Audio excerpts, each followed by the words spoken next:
안녕하세요. 여기는 일렉트로닉 뷰티예요. 저는 피터고요. 오늘은 지난번 컨텐츠에서 다루었던 터치스크린과 터치 버튼에 대한 놀라운 소식을 들고 왔습니다.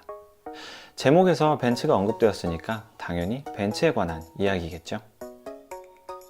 터치스크린과 터치 버튼의 장점에 대해서 컨텐츠를 만든 적이 있었는데요. 이번엔 무려 벤츠에서, 그것도 벤츠의 상징인 S클래스에 대형 터치스크린을 적용할 계획이라는 소식을 가지고 왔습니다. 2020년에 선보일 신형 S클래스의 내부 스파이샷이고요. 자동차 전문 매체 카스쿱을 통해 세상에 알려졌습니다.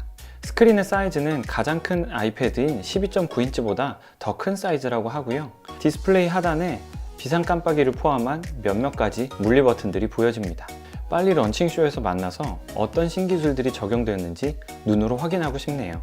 기사에서는 정확하게 터치스크린이라는 언급은 없었지만 디스플레이의 큰 사이즈와 위치, 그리고 기존의 벤츠 인테리어 등을 미루어 보았을 때 그 많은 물리 버튼들이 터치스크린 속으로 들어가고 터치 버튼으로 직접 제어를 하는 방식이 되지 않을까 강하게 추측해 봅니다. 큰 디스플레이로 이미 테슬라에서 전 세계의 스포트라이트를 한몸에 받았었는데요.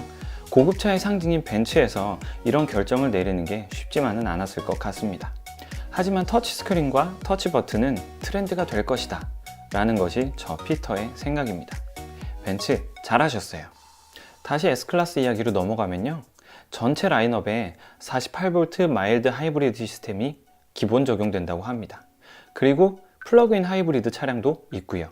플러그인 하이브리드 차량은 전기 모터로만 100km를 달릴 수 있다고 합니다.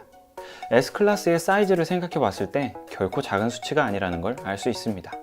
공격적으로 고급 전기차 시장을 공략하는 벤츠의 모습에 다시 한번 박수를 보냅니다. 다음 소식입니다. 타사에서 신차가 나오면 그 차를 구매해서 분해하고 분석하는 이런 활동을 리버스 엔지니어링이라고 하는데요.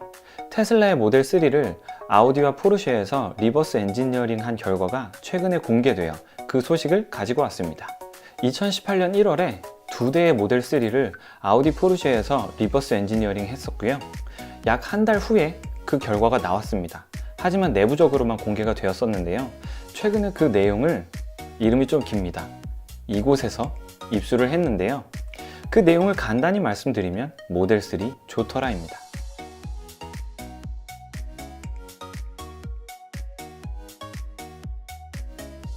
아우디와 포르쉐는 2017년에 차세대 전기차 플랫폼 공동 개발을 발표했고요.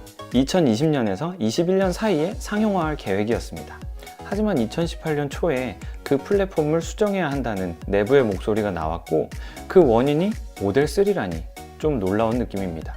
포르쉐라고 하면 우리나라 속담에도 외계인을 고문해서 자동차를 만드는 브랜드다 라는 속담이 있을 정도로 굉장히 기술력의 포르쉐잖아요. 그런데 그런 포르쉐에서 만든 플랫폼이 테슬라의 모델 3 때문에 변경하게 되다니 굉장히 놀라운 느낌입니다.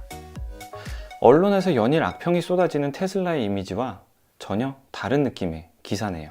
계속 전달해드리면 특히 배터리의 비용이 플랫폼 전체의 비용 상승의 원인으로 지적됐고요. 테슬라는 이 부분에서 매우 뛰어나다라는 의견도 있었다고 합니다. 배터리의 품질과 용량, 그리고 차량의 가격, 이런 부분 등에서 테슬라의 경쟁력이 아우디 포르쉐에서 생각했던 것보다 강했던 거죠.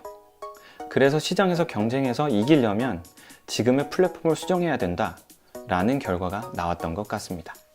아우디 포르쉐에서 모델 3를 리버스 엔지니어링 해서 어떤 결과물이 나올지 벌써 기대됩니다. 원문 기사의 링크는 컨텐츠 설명란에 들어가도록 하겠습니다. 제 컨텐츠에 흥미가 있으셨다면 좋아요와 구독 눌러주시고요. 이제 지구를 지킬 시간입니다.